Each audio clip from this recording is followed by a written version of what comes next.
All right, so let's talk about Meghan Markle because with her birthday just around the corner, her PR team is already working overtime.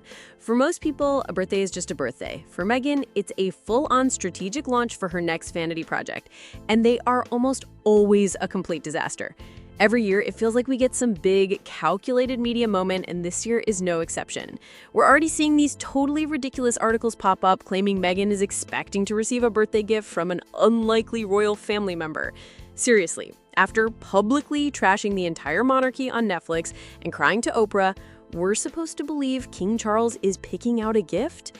It's what the Sussex camp does best, creating propaganda. Nothing says happy birthday quite like planting a big, fat lie in the tabloids.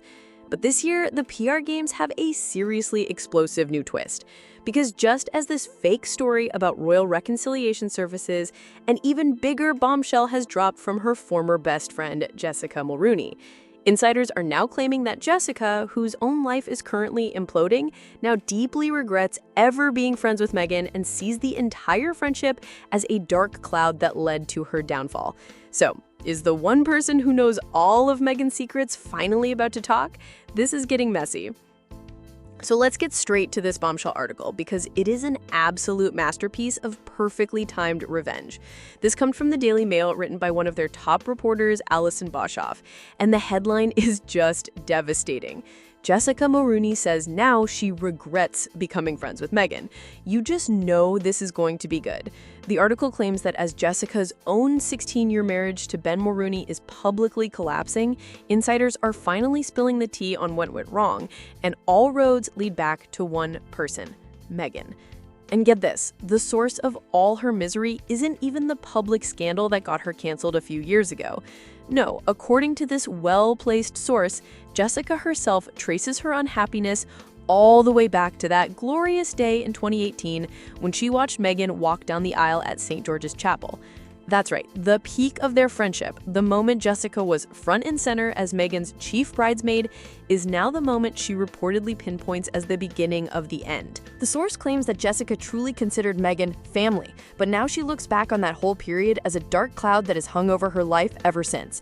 It's the ultimate fall from grace. She was the woman who orchestrated everything, the one who stood by Meghan's side when her own family was nowhere to be seen. But the second Jessica became a liability, Meghan dropped her like a hot potato. And now, with her own life in turmoil, it seems Jessica is finally realizing that the friendship wasn't just a mistake, it was a regret. But to truly understand how deep this betrayal goes, you have to look at just how much Jessica did to build the Meghan Markle we know today.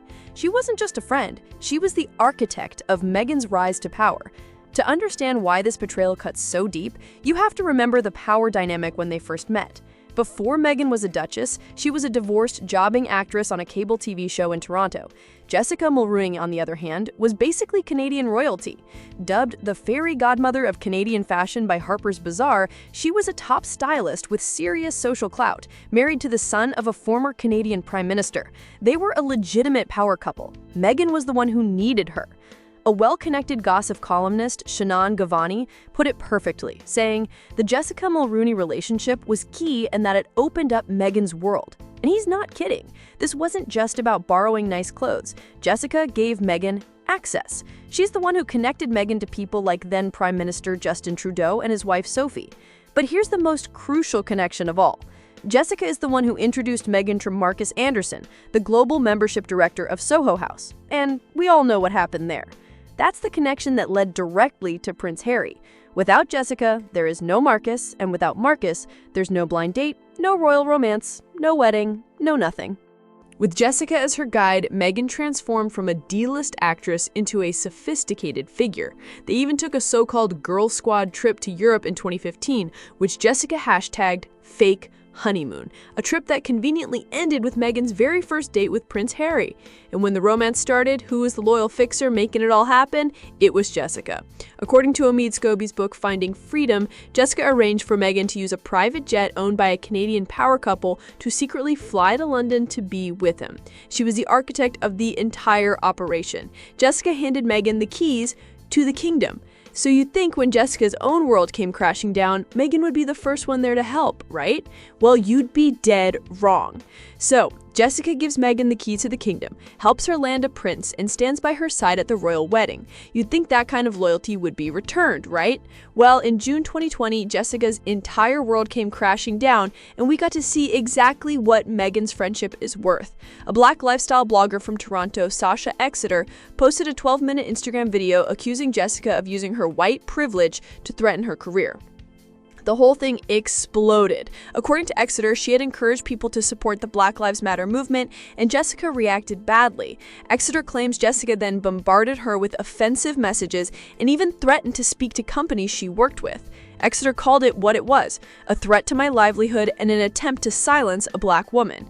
The backlash was immediate and brutal.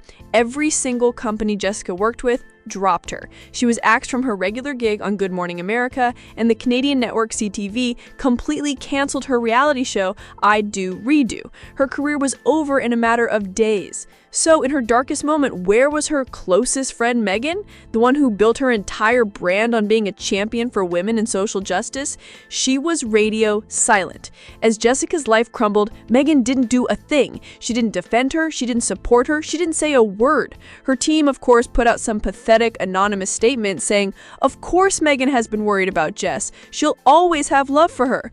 But sources say that was a complete lie. The friendship reportedly ended pretty much on the spot. The second Jessica became a PR liability, Meghan cut her loose. She didn't just distance herself, she completely ghosted her. But as we're now seeing, Meghan has no problem trying to use the royal family's name when it benefits her own brand. So after throwing her best friend under the bus the second she became a liability, what does Meghan do? She pivots right back to using the royal family for a quick PR hit. You just can't make this stuff up. Right on cue for her birthday, this ridiculous article pops up in the Daily Express with the headline, Meghan Markle to receive birthday gift from unlikely royal family member.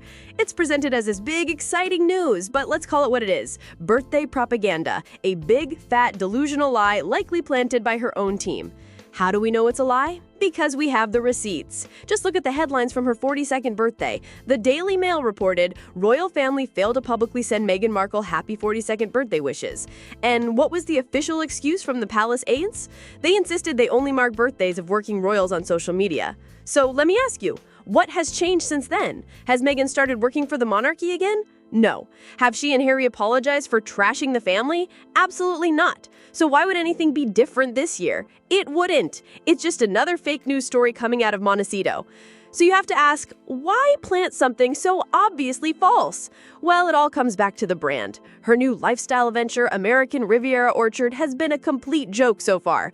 Now, rumors are swirling that for her birthday, she's about to release her first real product, a 2024 rosé.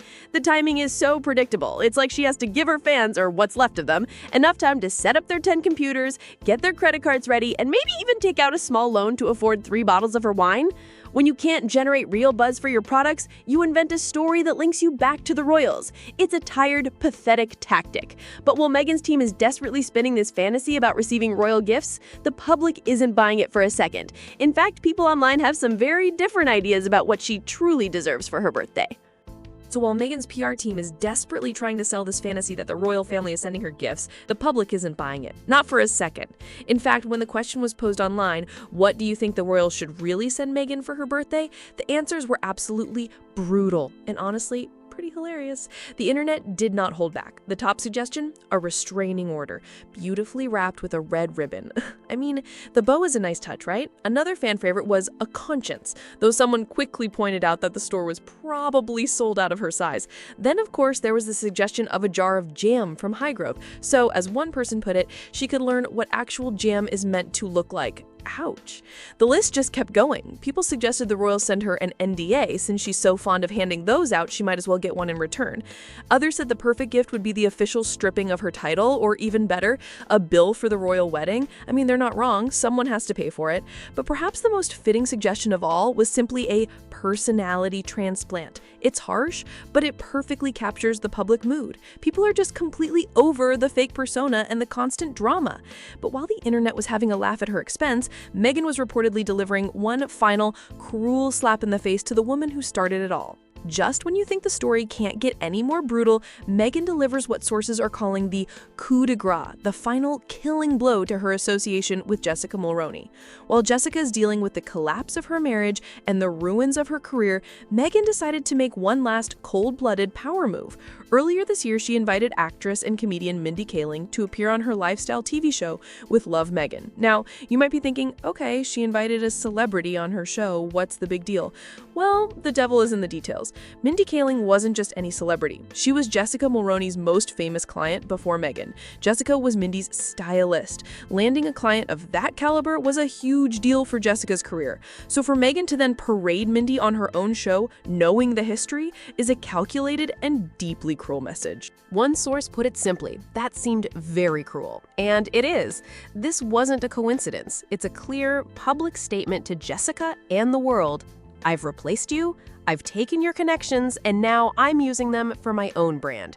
It's the ultimate social climber move, to not only discard the person who helped you get to the top, but to then publicly align yourself with their professional contacts. It's a ruthless way of showing that Jessica is no longer relevant in Meghan's world. It's a brutal end to a friendship that, as we've seen, seems to have been built on a foundation of ambition and convenience from the very start.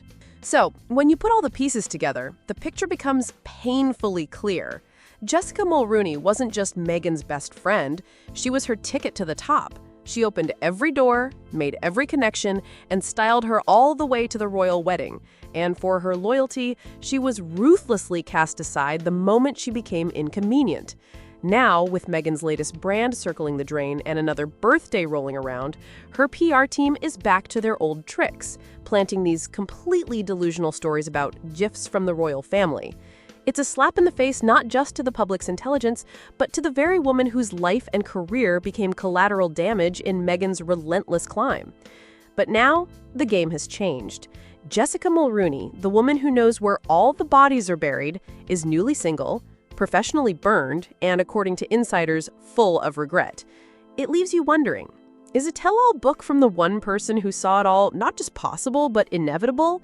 And is the world about to finally learn the unfiltered truth about what Meghan Markle is really like when the cameras are off? But that's just what the insiders are saying. I want to know what you guys think. Drop your theories in the comments below. Do you believe Jessica really regrets the friendship, or is this just another calculated move? And what do you think the royals should actually send her for her birthday? If you love getting the real story behind all the royal drama, you know what to do. Hit that like button, share this video with a friend who needs to see it, and most importantly, smash that subscribe button and turn on notifications so you don't miss what's coming next. Thanks for watching, and I'll see you in the next one.